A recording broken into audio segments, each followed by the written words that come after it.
What's up, guys, and welcome to the first episode of the J&C Show. My name is Creeps, his name is Jobber, and today we're going to be running through the SummerSlam 2019 card and our predictions for the card and what matches we think are going to take place. Because not all the matches have been officially confirmed yet. We have 9 confirmed so far, but I'm pretty sure some matches will be confirmed before SummerSlam. What are we going to start with? We are going to start with WWE Hall of Famer Trish Stratus returning to the ring to take on Charlotte Flair. They haven't had much of a build-up, which really for this match you don't really need build-up with it being a returning legend and stuff. But Charlotte really had nothing to do for SummerSlam, so I guess this is just really a throwaway match, really, just to get Trish Stratus back and to have Charlotte Flair on the card. But I think they'll probably give it to Charlotte to try and put her over Trish. Now, I believe people were saying that they were going to add Charlotte into the SmackDown Women's title match, but it seemed as though they kind of went down a different route by bringing Trish Stratus back just a few weeks ago there. Yeah, I mean, I think it would have pissed fans a bit more off if they added to Bayley vs. Ember. Oh, that's a guarantee. If they had ruined that dream match that we'll talk about later on, if they had thrown Charlotte in there, sparks would have just flew from the WWE universe. So definitely. let's hear what you think. You think they're gonna give it to Charlotte? I think they're gonna have Charlotte defeat Trish. I'm gonna go against you on that one. I think they're gonna give it to Trish because I feel, yes, it may be a throwaway match, but it's one of those matches where you look at it and they don't want to shove Charlotte down our throats again. Yeah, but see, the way I see it is, think of the heat that Charlotte Flair would get on that night, because it takes place in Trish Stratus' hometown, her home country. So if she was to lose to Charlotte Flair, imagine the boos that Charlotte would get, and like how amazing that would feel. Okay, yes, yeah, I do agree with you on that, but there's that hometown. Okay, yeah, that makes sense. My prediction is for Trish, but there is that hometown advantage that some people don't always have, so I'm going to have to go on that one there. Only a few people have ever broken the hometown curse, but it's always bad. Yeah. So we'll move on down the card, and we have The Miz and Dolph Ziggler. As of right now, it's The Miz versus Dolph Ziggler, but there have been rumors that it's going to be Goldberg versus Dolph Ziggler, which I really don't fucking want. Well, it's good build-up. There's been a good build-up for Miz versus Ziggler, I can say that. But with the constant name drop of Goldberg, yes, they might end up doing that. That's a big rumor right now. We are recording this before Raw on August 5th, so if Goldberg returns tonight on Raw, then clearly we don't know about it. So this is why we're saying we're saying it now, just to get out of the way. But the current match is Miz versus Ziggler. People thought as well it was going to be Ziggler versus Michaels, because literally on Raw tonight they're doing a Miz TV segment with Shawn Michaels, so there's a possibility Goldberg could show up on that Raw. Yeah. But if they do change, if they don't change the match, who are you going to go for? It's a tough one because they both need a win. Because The Miz has just come off with his feud with Shane McMahon. He's not really been doing much, and Dolph Ziggler's been he used to be the WWE Championship picture, and then after that he's not really been doing as much. So they both really need a win. I think I'm going to go for Dolph, purely for the fact that I don't think they have any plans for The Miz right now. I think this might be just a throwaway, and that's maybe they'll have Miz get injured tonight or something, and then Goldberg will take his place in kayfabe and stuff. I don't know. Okay, they'll work out somewhere. As I said, there is a good build up to it, but if they change it, then they change it. But My prediction is actually for the Miz if they don't change it, because Ziggler's lost way too much. So I feel another loss to Ziggler's just brush under the carpet for him. Yeah, true. But like, if they do add Goldberg, if it's Dolph versus Goldberg, oh, they're definitely going to give it to Goldberg, I think, because I don't see them wanting Dolph to beat Goldberg. As people have said online, if there's anyone who can sell Goldberg's offense, it's Ziggler. Could you imagine Ziggler getting hit with that spear? Oof. Oh, it'll break him in half. No question about that. Okay, but if they change it, we both got Goldberg, and if they don't, he's got Ziggler, and I've got Miz. Yeah. So up next is the United States Championship match between Ricochet and the leader of the OC, AJ Styles. So it's a rematch, This has been per se. Yeah, how many times have they faced off before? I think it's 3 or 4. 3 or 4, roughly, yeah. They fought at on Raw. They fought at Extreme Rules. When else did they fight? I know. Did they fight? I know Ricochet faced Gallows and Anderson at one point. On a Raw a couple of weeks ago there. I don't think it was AJ Styles. He attacked him afterwards. I mean, I do wish that OC had a kind of a bit more build-up. I mean, I'm loving the OC right now. So they are cool. One, it's just that I really want them to be, more badass, more of a badass stable. So for this one, I've definitely got AJ Styles. Yeah, I've got AJ as well. I think it's too soon to take the title off AJ, and I think Ricochet. I think Ricochet's sort of. I think he's ready to move on from the United States Championship. Like they'll probably have one more match after SummerSlam just to like finish the feud off, but yeah. It's been a good feud though, between AJ and Styles, or AJ and Styles. Between AJ and Styles, yeah. Good one. Styles and Ricochet. But overall, it has. Overall, Styles has to retain. Okay. Moving on, probably the most highly anticipated match. The Fiend making his in-ring debut against Finn Balor. Can I just say that no one is expecting Finn Balor to win?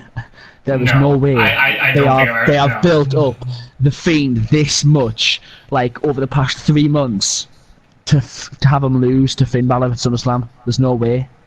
That would be horrible if they did that. Actually, it's been 4 months, I think. It's been roughly 3-4 months since like the Firefly Funhouse segments, which by the way are fantastic. Like they are fantastic. It's probably the best thing that's happened this year so far, in terms of character development. Yeah, especially for someone like Bray Wyatt, who was doing nothing. He disappeared after the Matt Hardy thing, and then we hadn't heard from him. We just seen all these weird promos for like the Buzzard and stuff, which we knew was Bray Wyatt, but we didn't know where it was going. It was one of those things where you didn't know if it was going to succeed or fail, or you know what I mean. Like it was either going to go one way or the other, and thank God for Bray Wyatt, it's went the successful way because it's really popular right now.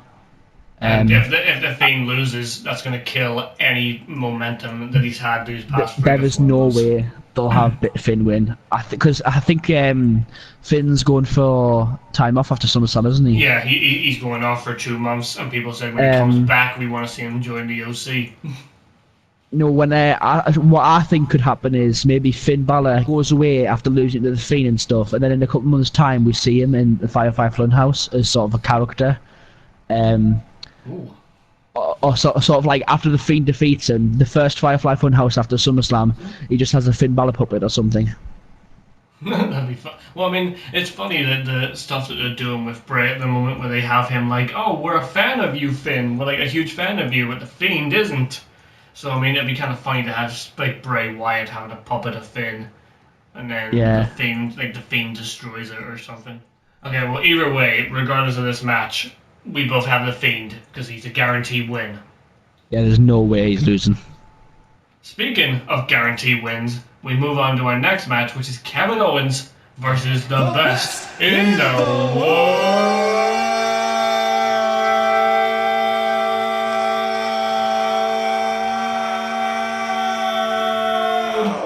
Shane McMahon.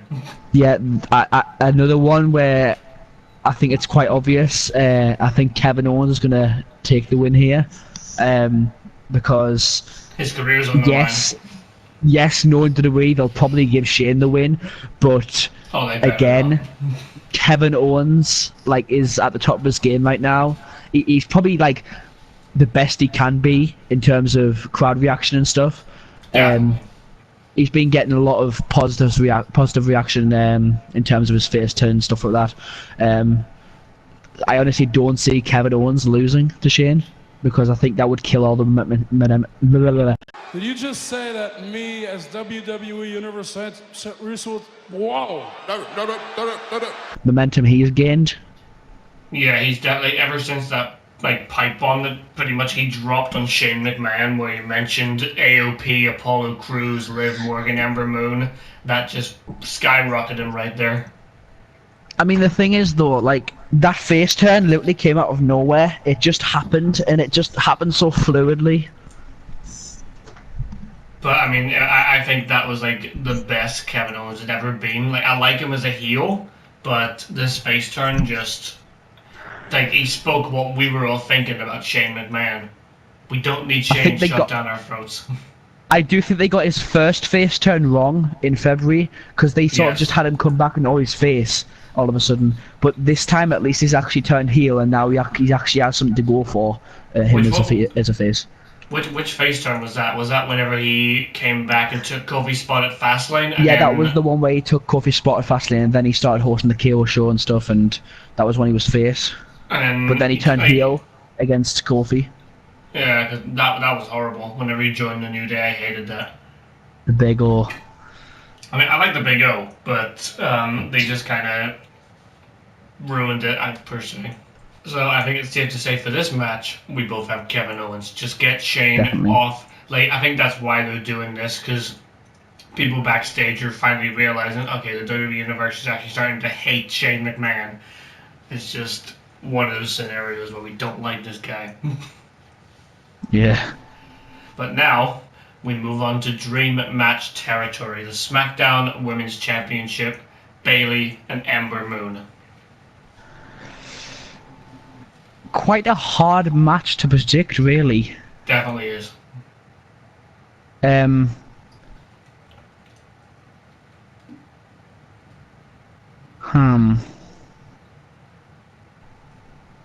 How long has Bayley held the title for?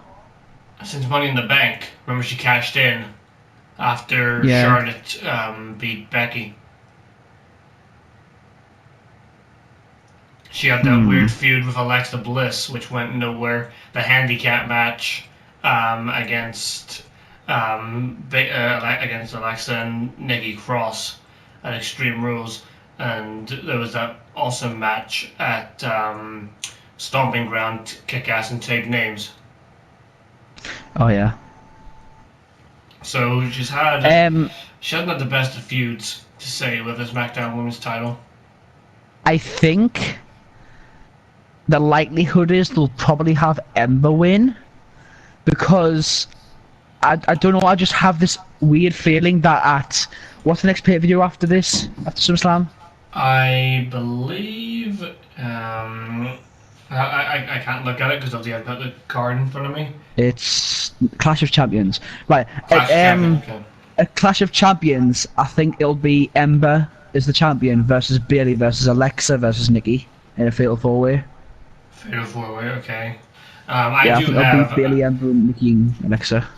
I do have Ember Moon for this, just because I want to see Ember as this, not just a SmackDown Women's Champion, but a champion since she was great in NXT. Yeah.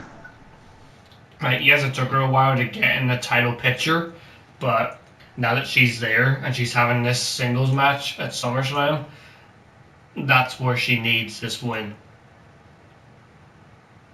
Definitely. Some people are saying Bayley might retain, but I don't see it. I can't see Bayley retaining at this one. I don't know. I feel like if Bayley defeats Ember, I don't think there's much any more challenges really. Whereas if Ember wins, at least Bayley can have another shot at the title. And I know there's no rematch clause anymore, but they can have that storyline of, oh, Ember's the new champion and Bayley wants a title back and stuff, but then you also have Alexa and Nikki Cross on the side where you're like, what's going to happen with them? We move forward to Kofi Kingston and the Apex Predator, Randall Orton, for the WWE Championship. I don't know. I don't see them giving the WWE Championship to Randy Orton. Again, like, yes, he'll probably win it down the line, but I can see Kofi winning this because it would mean so much for his title reign if he defeated like a legend like Orton. He would sort of be like the legend killer. Legend killer. I actually have Randall for this one. I just Kofi's had an alright title run. He's now a Grand Slam champion, so I think this is where you take the title off him. And this will tie into something we're going to talk about later if Kofi loses, because he's technically a double champion. Yeah, I suppose. So for me, I've got Randy. I'm still sticking with Kofi. I think Kofi's got this one in the bag, and then maybe they'll take it, because I would like Kofi versus Randy Orton to end at Hell in a Cell. I feel like that's the perfect opportunity to have Kofi versus Orton inside the Hell in a Cell. Oh, that would be great. Which is yeah. So I have maybe Kofi versus Orton. Maybe have Kofi beat Orton, then maybe a Clash of Champions have. Maybe this match could end in a double count out or something, which I understand would piss off fans, but a Clash of Champions, they could have an actual match, Kofi would win, and then Orton would eventually win a Hell in a Cell. Yes, yeah. Okay, but no, for this, I do have Randy, just because. Yeah, for this I have Kofi. Okay. So we've only got 2 matches left on the actual card that are announced, and this one is a submission match for the Raw Women's Championship. Becky Lynch and Natalya, the man Becky Lynch, one of the cover stars for 2K20. And it's for that reason that I'm picking Becky Lynch, because I feel like Becky Lynch being on the cover of 2K20, as weird as it sounds, her being Raw Women's Champion is the perfect sort of promotional value. So I think she'll probably hold the title till at least around December time. Yeah, probably. I think she's definitely going to be Natalya. As I say, I think Natalya's just there to be sort of an opponent. Yeah, I don't see Natalya winning. Because they couldn't have a face Alexa, they couldn't have a face anyone else. But what I do think is going to happen is I think the person who will probably dethrone Becky down the line is probably Ronda. I feel like Ronda will be the one to take it back. Shut up, Ryan. I feel like Ronda will be the one to take the title back off of Becky Lynch. And then I think they'll have Becky versus Ronda singles match, where Charlotte will probably do her one thing. Well, there's rumors, and I hate using this word rumors, that apparently Unsafe Ronda is coming back at SummerSlam. So Becky's obviously going to retain, and then she's going to come out and challenge her down the line. I mean, I could see Ronda versus Becky at Hell in a Cell. Inside the cell. I don't know where it'll take place, but those are rumors that I saw personally, and I hope they're not true for the obvious reasons. But I definitely have Becky retaining, because 1, it's a submission match, and 2, Natalya's just not championship material. I'm using some Stephanie McMahon lines right there. Jesus Christ. Whenever she was talking about Daniel She's a Bryan. B+ player. Natalya is definitely a B+ player. No, in all seriousness, I got the man for this, and mostly because she was just announced as a 2K20 cover star. Yeah, definitely Becky for the win. Okay, and now the main event of SummerSlam. The Beast, the reigning, defending, undisputed Universal Heavyweight Champion, Brock Lesnar, and the Beast Slayer, Seth frickin' Rollins. It is way too soon to get the title off Lesnar. And I don't know. It's weird to say this in like around this time, like in 2019, but I feel like the people are more behind Lesnar than Rollins at this point. It definitely feels like that. Sorry for the fact that Seth's just become cringe recently. I don't know. It's just you can't get behind him. I mean, he's good in the ring. You can't deny that Seth's good in the ring. He's phenomenal. He's amazing in the ring. He's amazing. One of the best they have. But when it comes to his character, he's just lost all of it. I definitely think that he'll need a heel turn sometime soon. Yeah, like Seth does not. Well, he can work good as a face. It just depends on what situation he's in the face.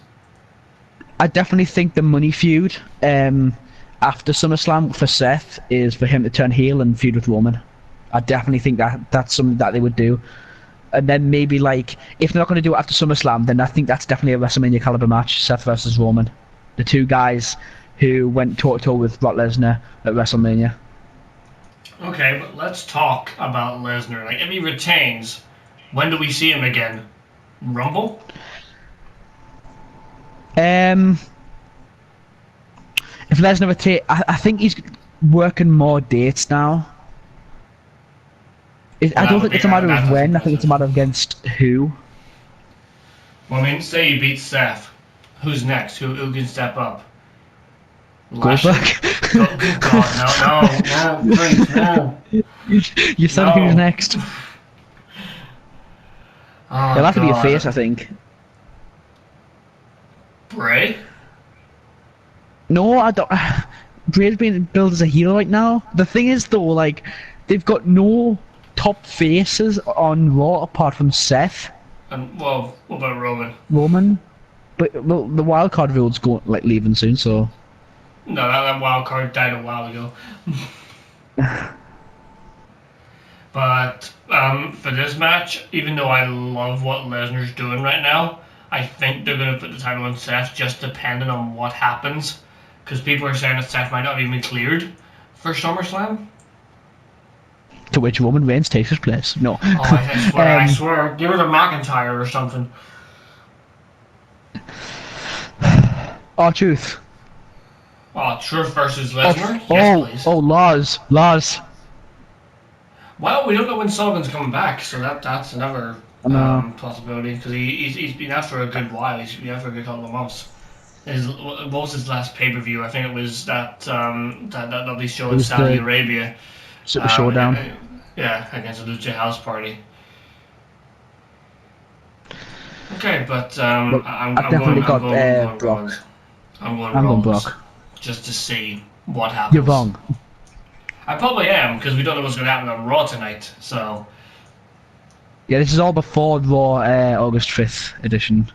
Yeah. So we'll see what happens on Raw, but I've got Seth, depending on what happens. Right. So, going through, I've got Seth, Becky, Randy, Ember, Owens, Bray, Styles, Miz, and Trish. And I have got Charlotte, Dolph, AJ, The Fiend, Kevin Owens, Ember Moon, Kofi Kingston, Becky Lynch, and Brock Lesnar. Okay, so those are the matches currently confirmed. So now we talk about matches that are yet to be added, or what we think should be on the card. Let's start off with the big dog, Roman Reigns. This whole incident that happened on SmackDown last week where he pretty much got crushed. Okay, yes, it was cringe as fuck, but we need to talk about who might be behind it and what it will lead to a SummerSlam match. Dude, I hate to say this, but I think the person who did it for The Rock. It's not Rikishi. It's Rikishi! No, in all honesty though, I have no clue who they'll put the blame on. I read something that said that they did it because Vince didn't know who wanted to face Roman. It was either between Samoa Joe, Daniel Bryan, or Drew McIntyre. those were the suspects that I seen. WWE posted something on their Instagram and it actually had me laughing. They put Samoa Joe, Daniel Bryan, Shinsuke Nakamura, or Mike Kanellis. I saw that. I saw that and I was like, Mike Kanellis, the guy who got pinned by his wife for the 24/7 title? Why would Mike Kanellis target Roman Reigns? Same with Shinsuke. He's in a feud currently with Ali. So I think that, moving aside from Roman for just a second, Shinsuke versus Ali. Shinsuke versus Ali, yeah, that's definitely going to happen. Unfortunately, they'll probably shift to the pre-show, knowing WWE. Yep. But if they do that, I got Shinsuke retaining. Yeah, Shinsuke. But okay, so back to Roman. 3 possible contenders: Daniel Bryan, Joe, or McIntyre. See, the problem with that is, though, if it's not one of them, like, I don't think it'll be Drew, because I think Drew will probably face Cedric at SummerSlam. Yeah. Because Drew's got that thing going on with Cedric. And that just leaves it down to Bryan and Joe, which it hurts the other person, though. Like, if Joe faces Reigns, then it hurts Bryan. Well, it could be Joe because of this lovely Samoan summit that they did last week. You know, that barbecue thing. It sounded like a fucking barbecue. It could be Joe, but then you have Daniel Bryan who's doing this career announcement thing. But I don't know why that would intend going after Roman Reigns. Yeah, I don't know what Daniel's reasoning behind that would be. No, it just makes no sense if it was Daniel Bryan. It would make a lot more sense for it to be Joe. So I think it's going to be Joe. Yeah, because I mean, why would they... Like, why the heck would they build up Joe versus Reigns and stuff if they weren't going to do it at SummerSlam? I don't... No, I don't see the logic behind that. So if they do Roman versus Joe, unfortunately I'm giving it to Roman. Because they buried Joe, they've just ruined him. But, no, actually, no, hold on, scratch that. I'm going to give it to Joe. Because if they tried to build Joe as this destroyer, that's the perfect way to do it. Try and crush Roman Reigns. Mentally and physically. Correct. I don't know, Okay, though. so- For that, it'll probably be...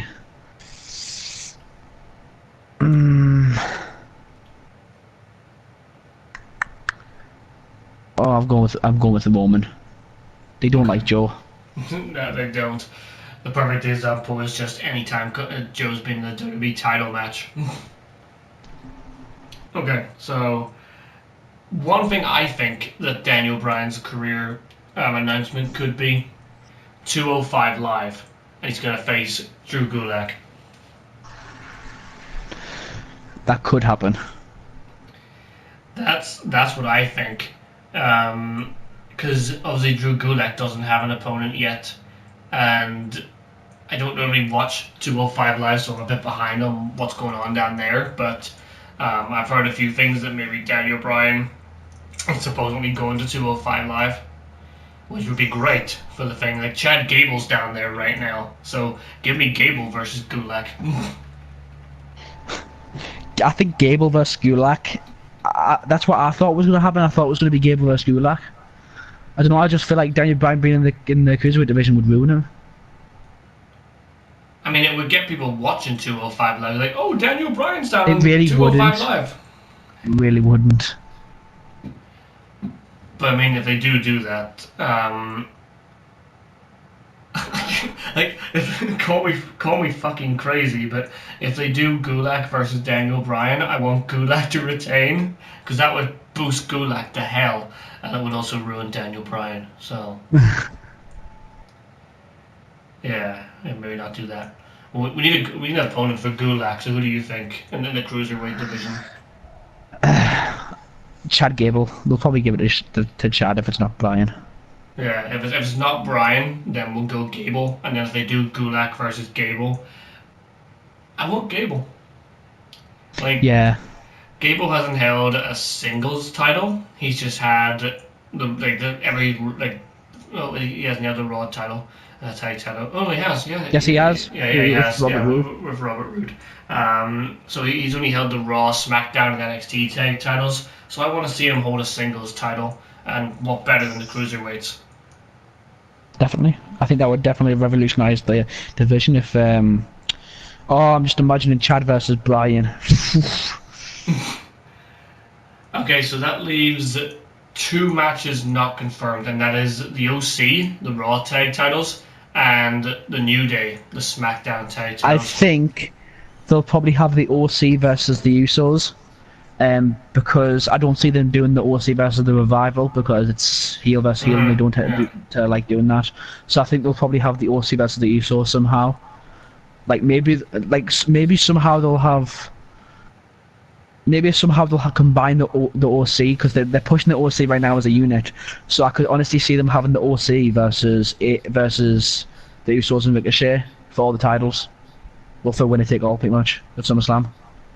Ooh, I don't know about that. I don't think that would be pretty cool. It would be cool, but I think it would kind of take away from an epic match, like an epic rematch between Styles and Ricochet. So I think it would just be the OC versus the Usos. And then over on SmackDown, what do we do with the New Day? I really don't know. That's let's think off the top of our head, what teams are there on SmackDown? Honestly. There's Heavy Machinery. I don't think they'll do New Day versus Heavy Machinery because they're the 2 face teams. I mean, I really don't know. B Team? Fuck that. Oh yeah, New Day versus B Team, I'm down for that. Said no one ever. The Colognes? The Colognes are also there. The Hardy Boys, but Jeff's injured. Jeff's injured and Matt's doing the stuff with the 24/7 title. I wonder what they're gonna do with that. I don't think they've ever done anything at the pay-per-view for the 24/7 title. Seems to be just Raw and SmackDown. They're really there's no team. There's no teams on SmackDown. The SmackDown not tag unless they just threw it. Not unless they just throw a huge curveball and have the Street Profits face New Day. Oh no, they could do they could have War Raiders. What are they doing with the War Raiders right now? They've been on. Fuck all. They've been on Raw since the Raw after Mania was it? They came up with the Viking Experience and some shit. The Viking Experience. Joy. Nah, I don't know. You've got teams on Raw. You've got Hawkins and Ryder, but they're now involved with the 24/7 title, so you can't really do shit with them. I don't know. Maybe the New Day just sit this out and support Kofi. Probably. Or can they, they could send the Revival over to SmackDown and have them. Or they might just do Champions versus Champions and have the OC versus New Day. They'll probably do some shit like that. I will say though, one thing I didn't realise was earlier that, you know how we're saying about Kofi retaining against Randy? Well, I have Randy winning, but yes. If Kofi was to retain against Randy, I don't think they continue to Hell in a Cell because I think Kofi's next challenger would be Sheamus. Sheamus? Yeah, because Sheamus is injured right now with a concussion, but we don't know how long that's going to be. So maybe it'll be after SummerSlam, maybe it'll be after Clash of the Champions. Well, so. since you're mentioning Sheamus, I also think... Oh no! There is a match that I was thinking Cesaro versus Aleister Black. But last week there was something for Sami Zayn, so they might do Sami Zayn versus Aleister Black. Oh yeah, maybe. So that hasn't been announced, but there was definitely something last week where Aleister Black was back in his little room going, pick a fight. And then there was an interview with Sami Zayn, and he was like, I'll pick a fight with you. So I don't know if that's going to be this week on SmackDown or at SummerSlam, and if they do that, SummerSlam, I'm guessing. If they do it at SummerSlam, then it's definitely going to Aleister. They're not going to give Sami a win. They hate Sami as well. I'm saying this now. I think the big match that you want to have Alistair in at WrestleMania is against The Fiend. I think that feud would be perfect for Alistair at Mania. Going into Mania, yeah. Well, I mean, that's pretty much everything for SummerSlam, broke down as best as we can, guys. Yeah, pretty much. Yeah, from all the matches on the main card, anything that gets added. Obviously, we were recording this before Raw tonight, so if anything did come out and we predicted it right, boom, go on. But anyway, I think that's everything. Yeah, like that's everything covered for the what is the biggest party of the summer? Or is it just like the biggest? Like they changed it recently. They changed the biggest for it. Predictions of the summer. Done deal. Hashtag in the comments. Hashtag biggest predictions of the summer. Well, I mean, I'll let you finish the podcast here, the show, and we'll work on a catchphrase. We'll work on a catchphrase for next episode. Well, I just want to say thank you, a huge thank you to all of you who've watched this or listened to this podcast today. I really hope you guys enjoyed the first episode of the JNC show. And this is Creeps, and this is Jobber signing out, and we'll see you in episode 2.